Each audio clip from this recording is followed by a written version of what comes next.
It is the world's youngest country, turning independent just 3 years ago. But right now, South Sudan is facing an age-old threat: famine. Its problems have been caused by a brutal civil war there. And while the rest of the world seems to stand by and watch, aid agencies are doing all they can to help. 5 News has teamed up with Save the Children to witness the desperation firsthand. And Peter Lane has travelled with them to the remote village of Denjok, from where he sent us this report. The Pibor River in South Sudan, a lifeline in a hunger crisis, because the river brings the boats that bring the aid. We're the first British news crew to accompany Save the Children as they travel to remote villages in Akobo, close to where the Pibor feeds into the Nile. And to some we pass, we are a curiosity. Many of the children here have never seen white skin. Going to very remote places, completely cut off the grid.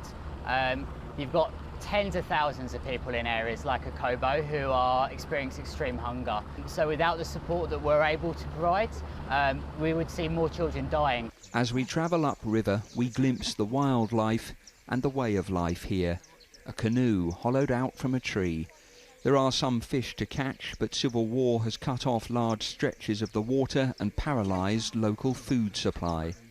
In this part of the country, where there are no roads, where it would be impractical and too expensive to bring helicopters in every day, these boat trips are the best way to get the equipment and expertise to those who need it.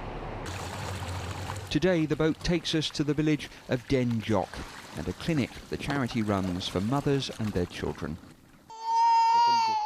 The simple weight and height checks here make all the difference. Dakrik is almost a year old, but isn't big enough and has been suffering diarrhoea. A tape measure test on his arm confirms he is severely malnourished, another victim of the country's hunger crisis. The staff brought in to areas like this have never been so busy. The number is already increasing weekly. We are suffering a lot because of the war. The war is already destroyed everything. We are suffering more and more because of the war. Children like Dakrik get a high nutrition paste brought in on the boats. It's the first line of defence against the hunger they face. The women who bring their children to the clinic have walked for up to an hour and a half to get here and wait up to 3 hours to be seen. But for mums like Nyagami with her daughter Nyadel, it's the only way to get any help. Nyagami tells me the help we get here means my baby might be okay. She's very severe. I brought her here so she can get medicine. I'm very happy we've come here. In many areas of South Sudan, 1 in 3 children are now malnourished. Our boat trip has taken us to a remote community which lies seemingly a world away from the help it needs, as fear grows that famine lies on this country's horizon. Well, Peter is live in Minkerman right now for us. And Peter, what is the main thing that people in South Sudan need?